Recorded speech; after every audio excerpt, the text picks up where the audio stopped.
আজকে তোমাদের সাথে আমি আমার একটা স্পেশাল পাস্তা রেসিপি শেয়ার করব। এটার কিছু কিছু ইনগ্রেডিয়েন্টস আমি আমার মন মতো দিয়েছি আর কিছু কিছু আমি এক্সপেরিমেন্টও করেছি, যেটার ফলাফল অনেক বেশি ভালো হয়েছে। Hello everyone, welcome to my channel. কেমন আছো তোমরা সবাই?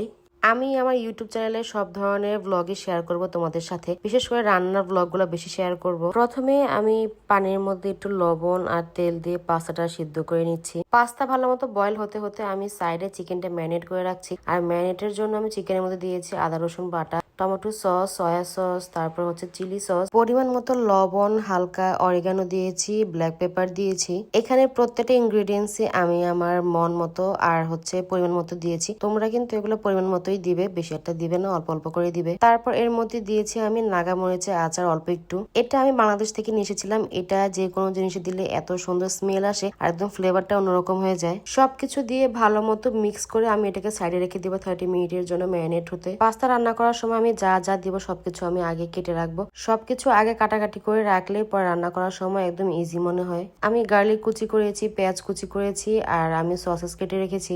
রান্না হচ্ছে একটা আর্ট। আপনি কখনোই রান্না একদম নিয়ম মাফিক করতে পারবেন না। সবসময় রান্না এক্সপেরিমেন্টের উপরে হয় আর আমি এক্সপেরিমেন্ট করতে করতে অনেক কিছু এখন নিজের মতো করে করি। 4-5টা কাঁচামরিচ আমি মাঝখানে ফাড়া দিয়ে রেখেছি, সাথে আমি তন্নও দিব। এটা ইতালিতে সবাই অনেক বেশি পছন্দ করে।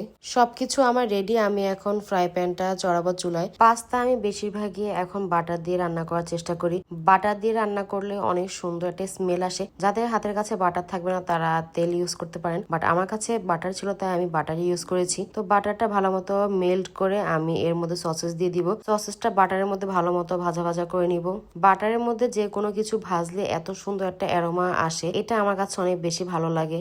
সসেস ভাজার পর সেম বাটারের মধ্যে আমি আগে ম্যারিনেট করা চিকেনটা ভেজে নিব। চিকেনটা বাটারে দেওয়ার সঙ্গে সঙ্গে এত সুন্দর বাটার আর নাগা মরিচের ফ্লেভার আসছিল। নাগা মরিচের এই এক্সপেরিমেন্টটা আমার অনেক বেশি ভালো ছিল। পাস্তার মধ্যে এই ফ্লেভারটা অনেক বেশি মজা লাগে। আগে যখন রেস্টুরেন্টে খেতে যেতাম তখন বুঝতাম না তারা আসলে নাগা ফ্লেভারটা কিভাবে আনতো, বাট যখন থেকে আমি নাগা মরিচের এই আচারটা দেওয়া শুরু করেছি পাস্তার মধ্যে, তখন থেকে বুঝতে পেরেছি যে তারাও মনে হয় এভাবে নাগা ফ্লেভারটা আনে। এভাবে খেলে কিন্তু একদম পুরো বাইরের রেস্টুরেন্টের মতো ফ্লেভারটা আসে পাস্তার মধ্যে। চিকেন ভালো মতো ভাজা ভাজা করার পর আমি একটা বাটিতে উঠিয়ে নিই। তারপরে অন্য আরেকটা কড়াইয়ের মধ্যে আমি অনেকগুলো বাটার দিই, দেন বাটার গুলো মেল্ট করি। এরপরে সেই মেল্টেড বাটারের মধ্যে আমি গার্লিক দিয়ে দিই। গার্লিকটা ভালো মতো ব্রাউন হয়ে যাওয়ার পর আমি এর মধ্যে আবার পেঁয়াজ কুচি দিয়ে দিই। ফালা করে রাখা কাঁচামরিচ গুলো দিয়ে দিই। দেন ভালো মতো ভেজে ব্রাউন করার পর এর মধ্যে আমি দিয়ে দিই তন্ন। এটা ইতালিয়ানরা অনেক পছন্দ করে আর আমার হাজবেন্ডও অনেক বেশি পছন্দ করে।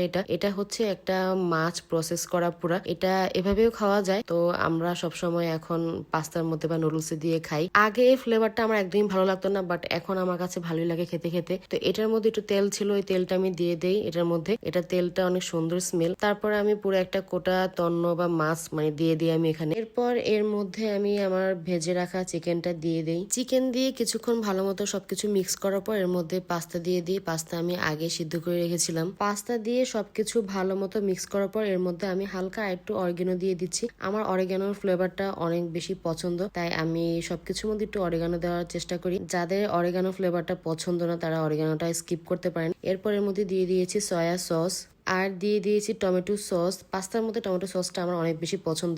যাদের কম পছন্দ তারা একটু কম দিবেন, আমার বেশি পছন্দ তাই আমি একটু বেশি দিয়েছি। তারপরে আবার সবকিছু ভালো মতো মিক্স করবো, যেহেতু সস দিয়েছি তো সবকিছু আবার ভালো মতো মিক্স করতে হবে। দেন আবার দিয়ে দিব এই গেম চেঞ্জার নাগা মরিচের আচারটা। এটা কিন্তু অনেক বেশি ঝাল, তো এটা একদমই কম দিতে হয়। যারা একটু বেশি ঝাল পছন্দ করে তারা একটু বেশি দেয়, তো আমি একটু মিডিয়াম পছন্দ করি তাই একটু আমি মিডিয়াম ভাবে অল্প একটু দেই। আর এটা দেওয়ার পর কিন্তু পুরো বাহিরের মতো স্মেল আসে। বাহিরে যখন আমরা পাস্তা খেতে যাই রেস্টুরেন্টে, বিশেষ করে বাংলাদেশের কথা বলছি আমি, তো বাংলাদেশে যখন আমরা নাগা ফ্লেভারে বা একটু ঝাল পাস্তা চাই তারা কিন্তু তখন এই আচারটাই দেয় আর এই ফ্লেভারটাই আসে। তারপর আমি পরিমাণ মতো লবণ দিয়েছি এর মধ্যে। সবকিছু পারফেক্ট ছিল। এত মজা হয়েছে পাস্তাটা। তোমরা সবাই এই স্টাইলে রান্না করে দেখবে, এটা কিন্তু একদম ইউনিক আর খেতে অনেক বেশি মজা লাগে। তারপরে আমি একটা সার্ভিং ডিশে সার্ভ করে নিচ্ছি। আর আমার হাজবেন্ড পাস্তার মধ্যে সসেস পছন্দ করে না, তাই আমি সসেসের মধ্যে অ্যাড করিনি। আমি ভেজে রাখা সসেসটা আমার ডিশের মধ্যে সুন্দর করে সাজিয়ে রেখেছি। ও এটা পছন্দ করে না তাই আমি ওর জন্য আলাদাভাবে রেখেছি। এটা আমার পাস্তা কিন্তু এখন খাওয়ার জন্য পুরোপুরি রেডি। যারা পাস্তার সাথে একটু চিজ পছন্দ করেন বাহিরের মতো, তারা কিন্তু উপরে চিজ দিয়ে ওভেনে গরম করে নিলে এমন মেল্টেড হয়ে যাবে আর খেতেও মজা লাগবে। এটা কিন্তু আমার আরেক দিনের পাস্তা। সেম প্রসেসে আমি রান্না করেছিলাম, কিন্তু সেদিন আমার অনেক চিজ খেতে ইচ্ছে করছিল বাংলাদেশের মতো, তাই উপরে ভালো মতো চিজ স্প্রেড করে আমি ওভেনে দিয়েছি এন্ড মেল্ট হওয়ার পরে বের করেছি। তোমাদের কাছে আমার পাস্তা রেসিপি কেমন লেগেছে অবশ্যই কমেন্ট করে জানাবে, আর যদি ভালো লেগে থাকে অবশ্যই এই রেসিপিটা ট্রাই করবে আর আমাকে কমেন্টে পিকচার দিবে।